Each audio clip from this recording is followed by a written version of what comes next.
Great. Thanks very much for that invitation, introduction and invitation, and for getting me here during a storm, as I was meant to arrive earlier, but I was delayed.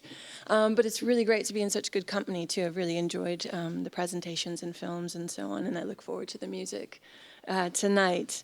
I'm going to show some work that's in process. It's quite new. I've actually never shown it before in a presentation format. And this is from the Citizen Sense project, which is a project funded by the European Research Council.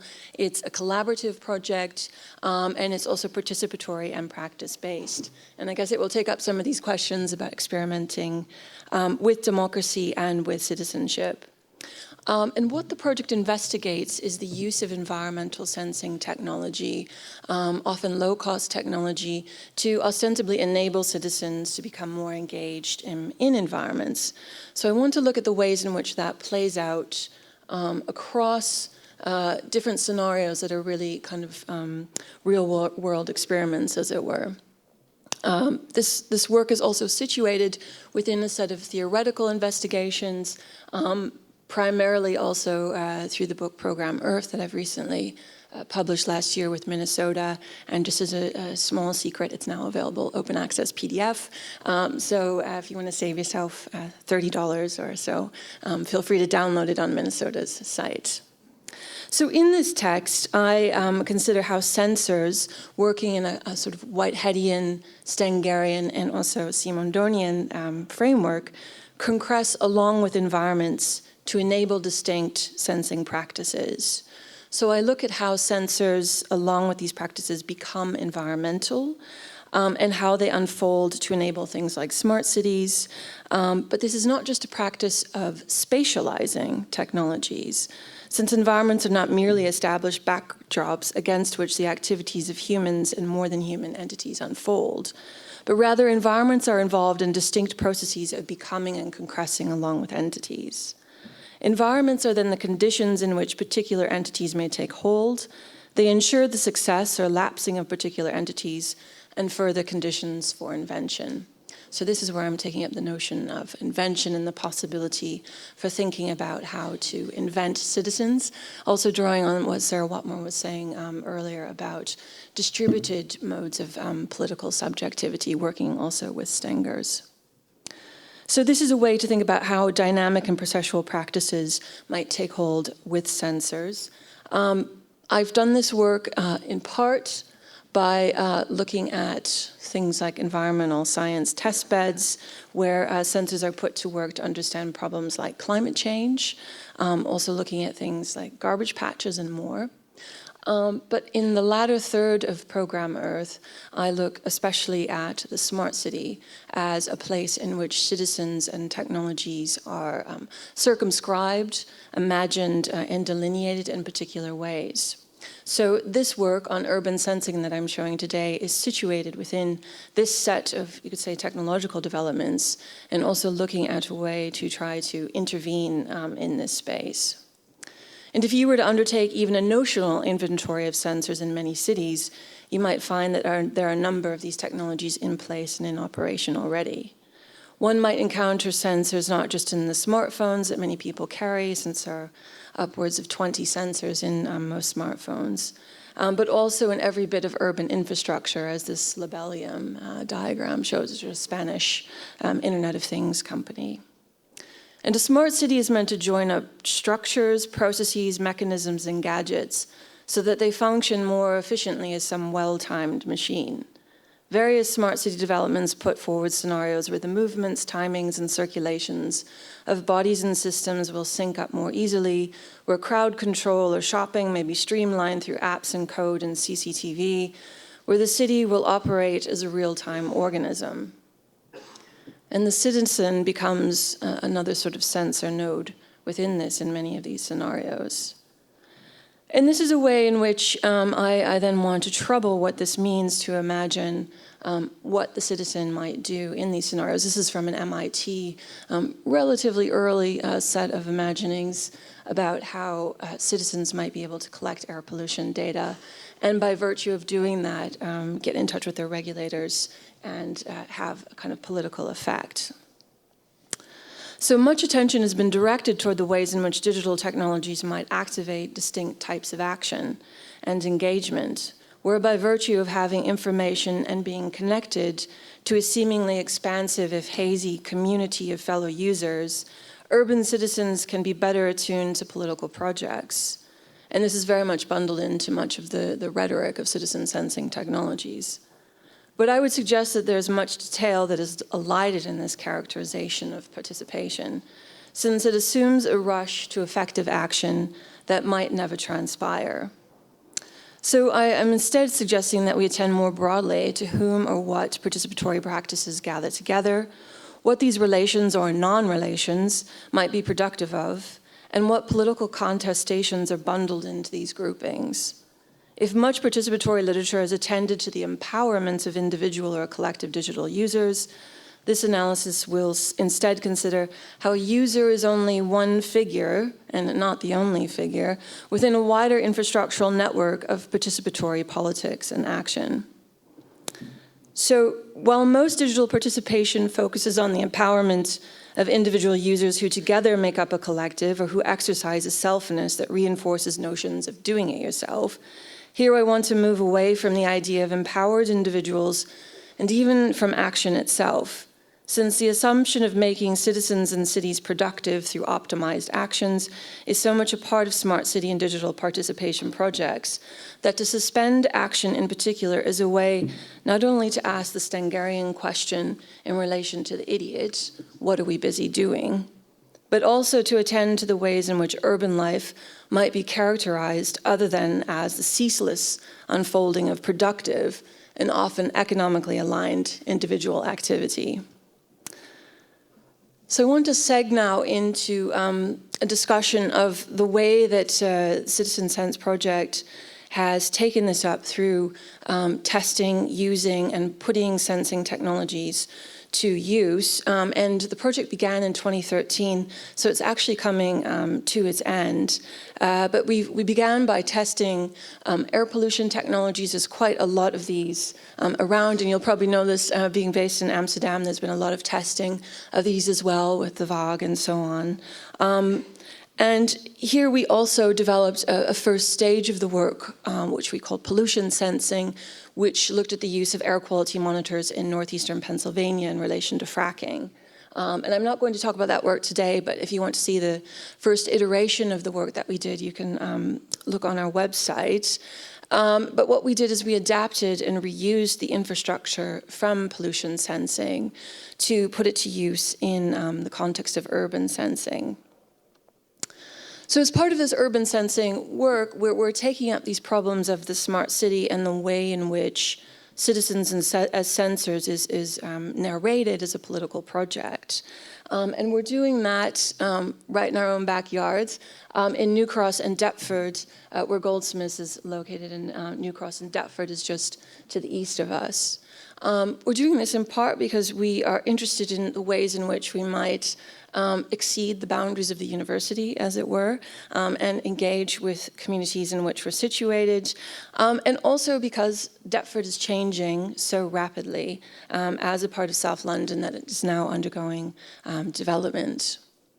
So part of what we're looking at is where existing monitoring and sensors are in place, how they're developing, and mapping those. And then also mapping where we're adding, as you can see with the larger blue hazy locations, where we're adding sensors to the mix.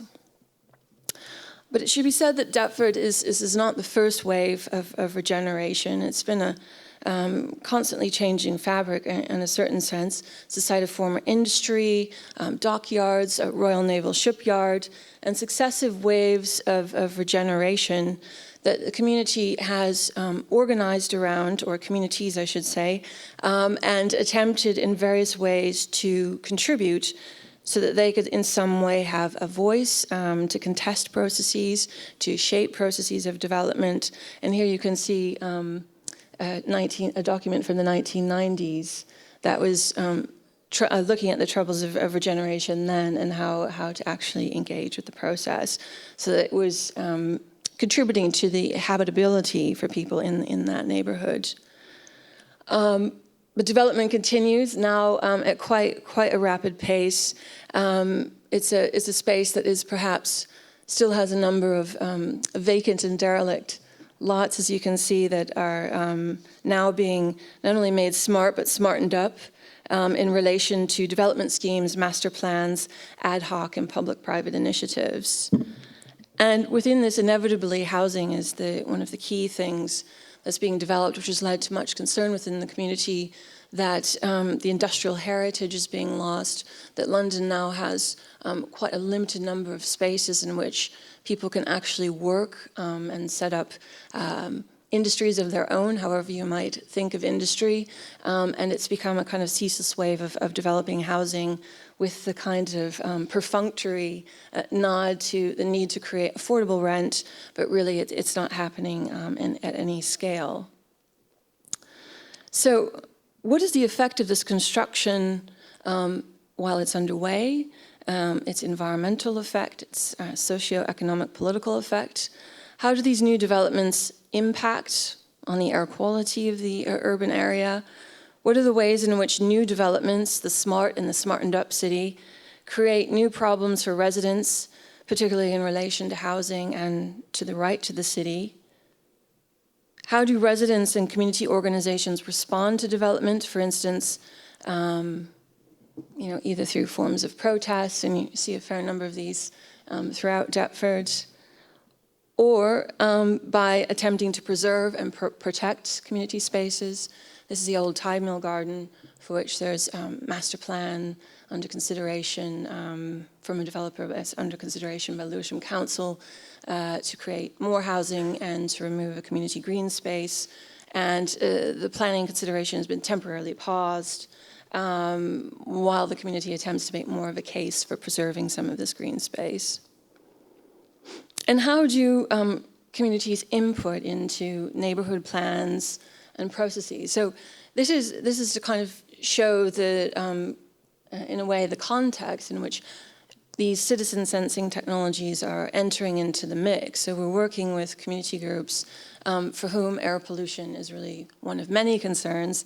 And it also, I think, starts to rework smart city scenarios and this kind of imaginary almost of starting from a tabula rasa.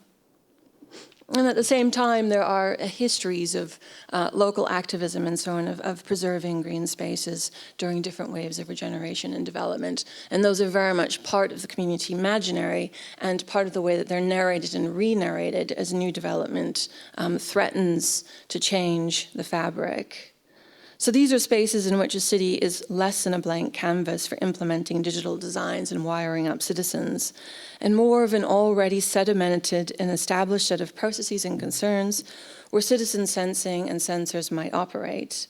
How does this different view on the city and urban sensing then inform the sort of work that sensors and sensing practices might do?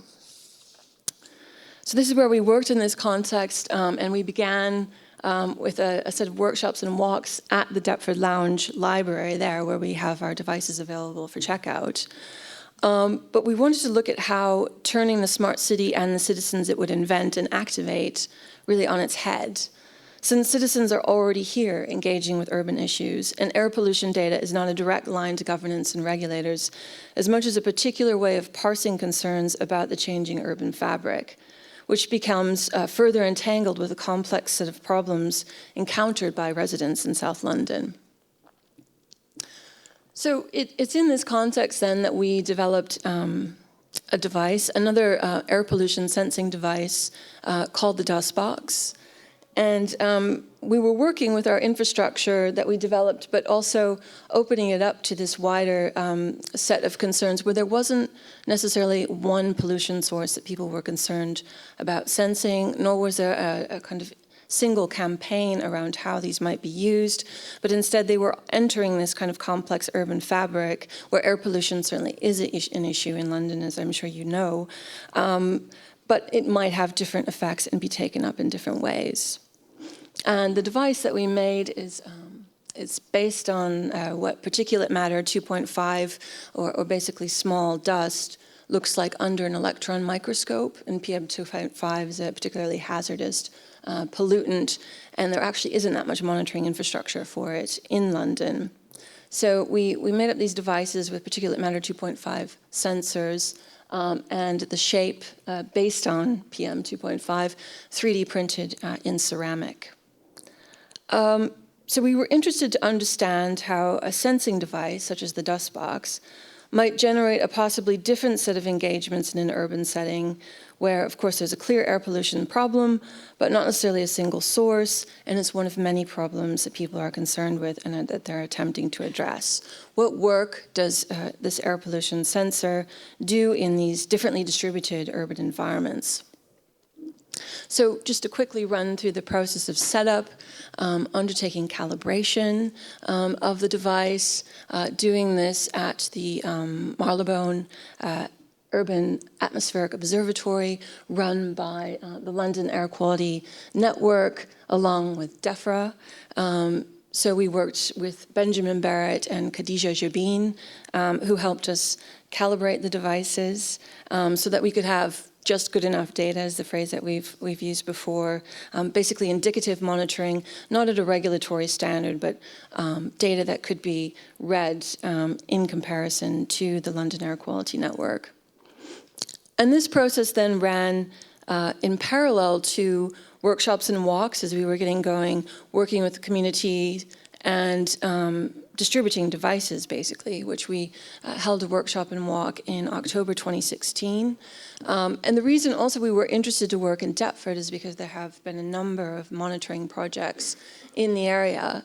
People have monitored in relation to the tidal Thames super sewer, which I'll get to, in relation to various industrial land uses, and especially in relation to traffic, because there's quite a problem with traffic in this area. So in this workshop, we discussed air quality and the changing fabric of South London. We mapped locations where people might want to monitor. We discussed the different ways in which to record observations, how a sensor, such as a particulate matter sensor, might be one way to take account of urban air quality in a changing urban environment, but that we could also use other forms of observations. And here we developed a logbook where people could record observations. And this is a way to think about how to tune into urban environments, and also how urban environments, along with sensors, tune us and our capacities and engagements as urban environmental citizens. As part of this, we then went out to walk on a walk to discuss notable sites of intensive construction and other monitoring locations, to look at existing sensors as well as monitoring infrastructure in place here for the construction of the Thames Tideway super sewer, since the sewer system in London is now basically obsolete and they're having to construct a new one. And so there's kind of elaborate infrastructure around that project. Here you can see kind of boring going on. And so while monitoring is underway in multiple sites in this neighborhood, the data is also not necessarily accessible. So we've met with Thames Tideway to discuss with them how we might begin to link up our data effectively and look at what these large infrastructure projects are doing in this neighborhood where there are a number of other development projects underway. And it's not always easy to gauge local pollution events and whether they might be occurring. So these infrastructures are of quite interest to residents because they sort of spring up, but they have no access to the data. So after walking around these development sites, we then moved to a local pub to hand out dust boxes and to talk through how to use the devices and where residents might monitor. But this process, the loaning of devices and going out mapping, walking, seeing where to monitor, was really just the beginning of an extensive process of setting up the Dustbox in individual locations. And here each monitoring spot had its unique requirements and idiosyncrasies, from unusual Wi-Fi router configurations to outdoor spaces with or without power, adjacent to sites of monitoring interest, spaces more easily set up at cultural institutions where they have these kinds of infrastructures for Wi-Fi and power. And dilemmas also arise as where to place the dust box so it doesn't become soaked in rainstorms or nicked by passersby. And technical investigations also ensued across humans and non-human others. Also, people sought the best arrangement for how to monitor in collective outdoor spaces. Dustboxes became part of the furniture and part of domestic arrangements in instances of home placements. They became stealthy yard and patio ornaments, and even lurking under out-of-use barbecues and other garden architecture. And the logbook also took up residence along with other everyday items marking and expressing commitments to working toward collective practices for the urban realm. So inevitably here, the sensors are not just part of the urban architecture, they're also generating data about air quality. And the question arises as to what can be done with this data as it's being generated from these devices. So we had previously developed what we called an AirSift data analysis toolkit to try to enable DIY data analysis. And really, this is open to the public, so if you want to look at it, we're just in the beginning stages of developing this data and looking at this data. We've had an initial DIY data workshop. Here you can see bonfire night, for instance, showing up as a signal at our test monitor at Goldsmiths. Shared patterns across data sets. We're beginning to look at when peaks in pollution might be occurring at times of day and times of week. And so this data is now assembling and also working with and alongside other things that are going on in London. As participants are monitoring their environments and collecting data, we're beginning to look more closely at this to think about how to move from abstract to concrete instantiations of the city, smart or otherwise, as it takes form, transforms, or is informed by sensing technologies. We can see that the narratives of efficiency and the ceaseless flow of urban inhabitants is differently expressed and realized in these citizen sensing situations. The becoming environmental of computational sensors in these moments is then less a frictionless narrative of optimization and more an ongoing struggle for the right to the city and the making of new forms of evidence and the searching after democratic forms of participation. In this way, sensing environments becomes a practice of tuning into and inventing, if not proposing, distinct political possibilities and distributions of citizenship. Thank you. Thank you very much, Jennifer. If you do the same as Noortje was just doing, then Sebastian can again set up for our next speaker. So one thing which I'm wondering about is if you have all these citizens sensing our air qualities and other things, something which, of course, governments have been doing for a while, often data which is not publicly available, sometimes is publicly available. Is it the case that still to become politically effective, all the citizen sensing, you go back to kind of the old ways of doing, or the normal ways of doing politics, going through to town council meetings, going to your local politicians, making clear that certain things have to be done? How does that work? Or is there a different way in which, let's say, ways of doing democracy are being implemented by these technologies? You know, I think that's a really good question, because this could be seen to just be replicating existing efforts. But of course, a lot of the sales pitch, in part for these technologies, is that they're doing different work. And that's what the project, because it is a research project, is really investigating. If they're meant to do this different work, do they? How do they? If they don't, why not? How might they limit political engagement? And how do people also potentially break their programs of use?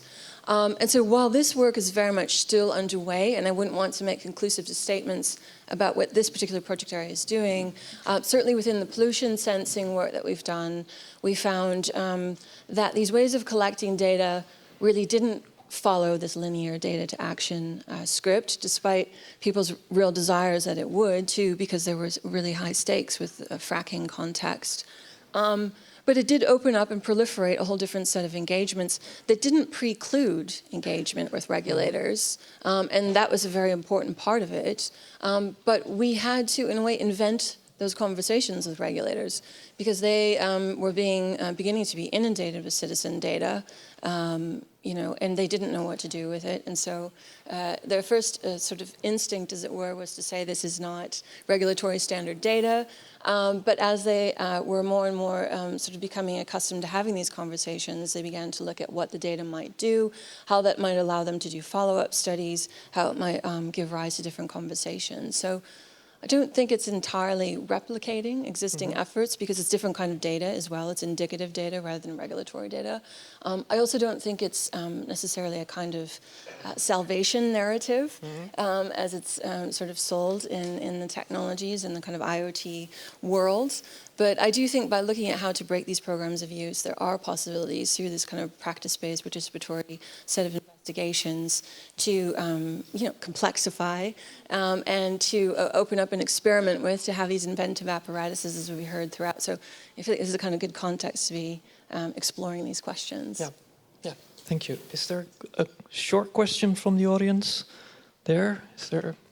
I can bring the mic.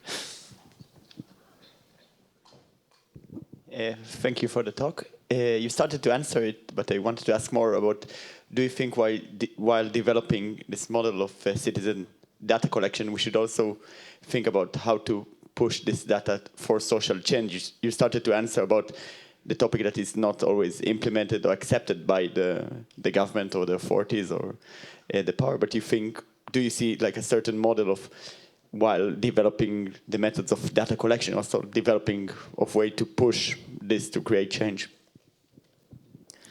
Yeah, thanks for that question. I think it's really important, and I think that that's something we've attempted to explore, again, in the pollution sensing work, because we're still collecting data and talking with communities about how they want to basically create forms of evidence from this data.